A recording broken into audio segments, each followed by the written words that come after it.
Hey everybody, thanks for clicking the thumbnail. Hope you enjoy the video, and this video is kind of good news. It looks like we're going to have a season. The NHL and the NHLPA, that's the Board of Governors and the Executive Board, have approved the plans for the 2020-2021 season. I say 2020 kind of, the word, is it facetiously? But because there's not really much happening in 2020 part of the season. So they've approved the plans for the season. They kind of announced some of what their plans are, but they've kind of released more information, and I've got that information for you right here. That's on the board there. Before we get to that, if you're new to the channel or you have not subscribed yet, please subscribe down there and ring that notifications bell. That'll get you your daily fix of Blue Blanc Rouge right here at Talkin' Habs.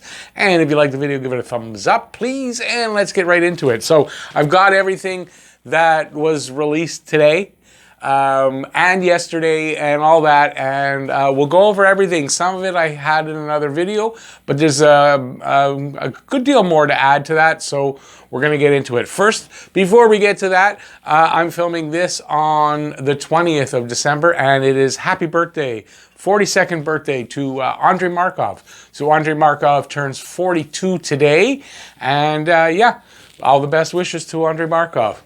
So let's get right into it. So we know some of this stuff that's on the board because it came out. It was, I wouldn't say leaked, but Pierre LeBrun, Frank Saravalli, Elliot Friedman, they all released some stuff that they knew. And there's been more added to that today. So I put it all together here. This is everything I can find out so far, and we'll get right into it. Now, something new today, and I had this in a video. It might have been yesterday's video, as a matter of fact. Ads on helmets. So it won't be ads necessarily, but apparently they released today. Sponsors, brands, and or logos are going to be allowed on the helmets starting this season. So it's like I said, they're going to allow something. They need to bring in some revenue, and it's going to start. And when they talk about, well, it might not be this season, it's going to be this season, and it is. So that's look forward to that, I guess.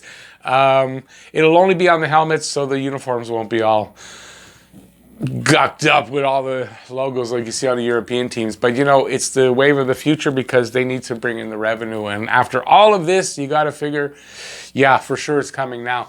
So let's go with the dates now. These are the dates of everything that's happening. So December 28th, which we're the 20th, so in 8 days, the waiver period begins. So you'll see teams waiving players, maybe. I guess that's what that means, waiving them to put them in the minors, or waiving them outright to release them. December 31st, the 7 non-RTP teams from last season, so that's the 7 teams that did not make the playoffs, they will open their camps on December 31st. On January 3rd, all the other teams, so the other 24 teams will open their camps.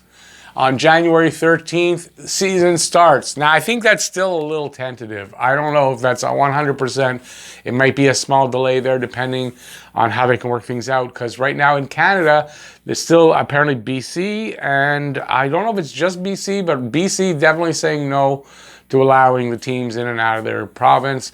So BC might be one of those relocated teams. Obviously in Canada, it looks like if any teams can't play in their home arenas, they're going to be relocated to another province and where there's an arena. So that hasn't been ironed out yet, but okay. February 1st. On that day, teams can ask their players to waive their no movement clauses, and that's in advance of the expansion draft at the end of the season. So they can start on February 1st to ask players to do that. Some players may do that, and some players may not, but you know, you may be surprised. Some players may say yes. So that would be that they'd be allowed to expose them to the draft. April 12th is the trade deadline. April 12th, season starting mid-January. So that's January, February, March, 3 months into the season already, trade deadline. But considering that May 8th is the end of the regular season, so it's going to be less than a month later, the end of the season, of the regular season. Now, there was thought that they would leave a period like maybe about a week in between the end of the regular season and the start of the playoffs, just in case there's some games that are canceled or I guess cancel temporarily, and then they have to make them up. That's not really going to happen because playoffs are going to start 3 days later on May 11th. So it's not going to give them much time. Maybe they can get a game in for team, one date of games to make up games. That's about it. Nothing in June.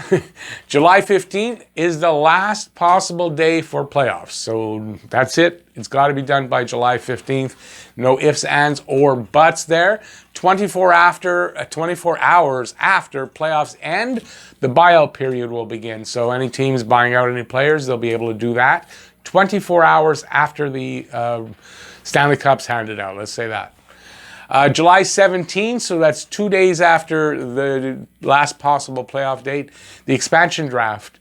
The protected list is due. So the teams have to hand in their protected lists on July 17th at 5 p.m. Something I haven't written here is that on July 18th, the Seattle Kraken, will be allowed to start interviewing players that have been left off the protected lists.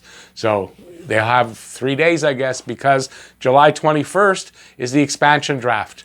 So July 21st is the expansion draft, and the Kraken will have to have their expansion draft list ready by 10 a.m. So 10 a.m. of July 21st, I'm not sure what time the expansion draft is going to start or how they're doing it, but they have to have their list in. And so I imagine it's going to be a virtual draft, right? I would think, anyways. I don't think even by July it'll be like in an arena with people, with fans and everything there. I don't think that'll happen yet.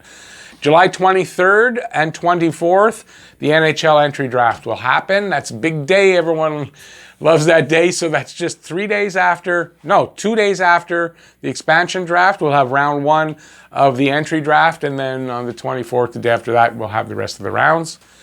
July 28th, free agent frenzy. So the free agent period opens, free agency begins there, and that's the last of the big dates of what they announced. So this is pretty much everything else. They're obviously not announcing the start of the 21-22 season yet, because let them get through this season first before they do that. So that's everything, all the important dates for this upcoming season.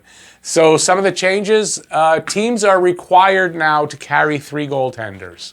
So they're required, and that's at all times for this upcoming season between the active roster and the taxi squad. So that what that means is there's a 23-man roster. There's going to be a 4 to 6-man taxi squad. If you're carrying 3 goalies on your 23-man roster, your taxi squad does not have to have a goalie. If you're carrying 2 goalies on your 23-man roster, your taxi squad will have to have a goalie.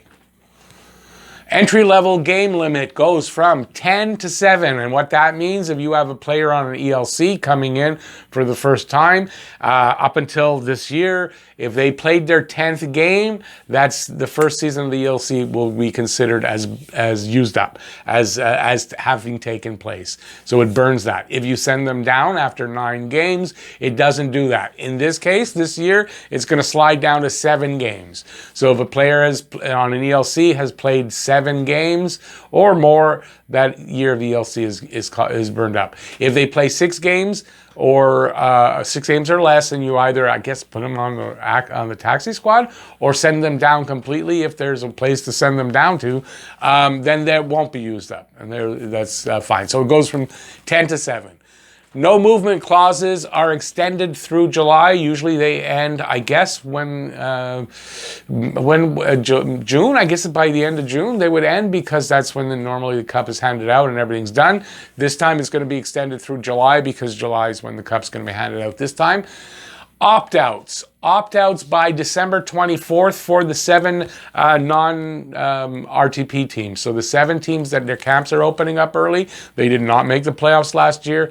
Their players have to give their opt-outs by the 24th. For all the other teams, so the other 24 teams, by December 27th, 3 days later. So like their camps opened up 3 days earlier, and that's how that's working there. RFAs, restricted free agents, must sign by February 11th, or they can't play in the NHL the rest of the season. So it usually happened, I think, in December on a regular season. When you start in October, by somewhere in December, if they haven't signed by then, they cannot sign and play in the NHL. So this is going to be moved to February 11th. We'll see if anybody's going to go that far. It doesn't always happen, that's for sure. Teams will get cap relief, sending players to the taxi squad. This is going to be a way for the GMs to sort of skirt the salary cap. If you take a player on your roster and you put them on the taxi squad, you will get the cap relief, like sending them down to the AHL or the minors. And that means $1 million, $1,075,000. So $1,075,000.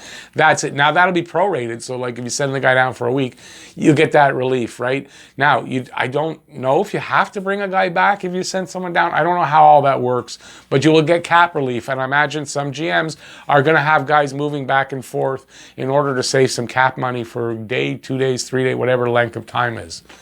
I don't know if they're going to limit how many times you can have call-ups and put players down. Kind of like I'm thinking about a hockey pool where sometimes you have a limit to how many times you're allowed to use the waiver wire, or like that kind of stuff. So I don't know, but I haven't heard anything like that. Exposure to expansion draft requirements go from, I'm a little confused on this, so hopefully I got this. And it's the first one. From 40 to 27 games played this year. So I don't know what that requirement. I do know that guys can't be exposed. Like the next one is, it goes from 70 to 54 games played over the last 2 seasons. So those are, if you haven't played 70 games over the last 2 seasons, you weren't going to be able to be exposed. I think that's what it was. Now that's down to 54. I'll be honest with you, I'm not sure what this means. 40 to 27 for games played this year. I don't know who qualifies, like what the difference of the qualifications are for that. But this is a change that they made. And I think we've gone through it. So it looks like we're going to have a season. Here's the other news now. Ontario today, I'm in Canada, I'm in Quebec. In Ontario today, they've announced that they're going to lock down through the whole province for 4 weeks. So this is the 20th. That goes past the start date for the season. How that's going to affect the Senators and the Maple Leafs, don't know. Here in Quebec, we are starting a lockdown on Friday, on Christmas Day. It's supposed to go for 2 weeks. I have been saying to my friends and family that I think it's not going to be 2 weeks, it's going to be 4 weeks. And now Ontario went to 4 weeks. So I'm quite sure we're also going to be going to 4 weeks starting on the 25th. That makes it 5 days later than Ontario. So I don't know if Montreal is going to be able to play at all. So we're really up in the air about what's going to happen here. Fingers crossed that however it works out, we still have an all-Canadian division, because I'm dying to see that. I'm sure most Canadian hockey fans are dying to see an all-Canadian division for 1 year. I hope that Montreal and Toronto end up playing in the playoffs. It has been so long. I just hope this year it's the best opportunity for it to happen, and I hope it works out that way. Yes, I hope Montreal finishes up higher, but I do hope it works out that way. That would be just awesome. As a Habs fan who thinks that, for me, Toronto Maple Leafs are the biggest rival for me. And it just goes back to when I was a kid. Montreal and Toronto, as cities, were big rivals. And it always stuck with me. And for me, the Leafs were always the biggest rival, with Boston second. So this would be great. I'd love to see Montreal, Toronto. I imagine if they do meet up and Toronto beats Montreal, I might not be saying that, but leading up to it, definitely would love to see that happen. And yeah, so there you go. That's my video. If you liked it, give a thumbs up. If you are new to the channel, or let's put it this way, if you have any comments first, if you have any comments about any of this, if you know anything that maybe I've gotten wrong here, let me know in the comment section. If you have anything that you can add to that, let us know in the comment section. And if you are new to the channel or you have not subscribed yet, please subscribe and ring that notifications bell. Also down there, and that's going to get you your daily fix of Blue, Blanc, Rouge right here at Talkin' Habs. And that's it. Thanks for watching this video. Just please stay safe out there. It's getting dicey out there, and all these lockdowns and all that stuff. So I hope everybody has as great a holiday season as you can with everything that's going on. And just keep coming back here, Talking Habs. As we're getting closer to the season, there's going to be more videos, and we'll get into regular production like we were, like the last 2 seasons that I've been doing this. So there you go. That's it. Thanks for watching. Peace out, y'all. I'll see you next video. Bye, everybody.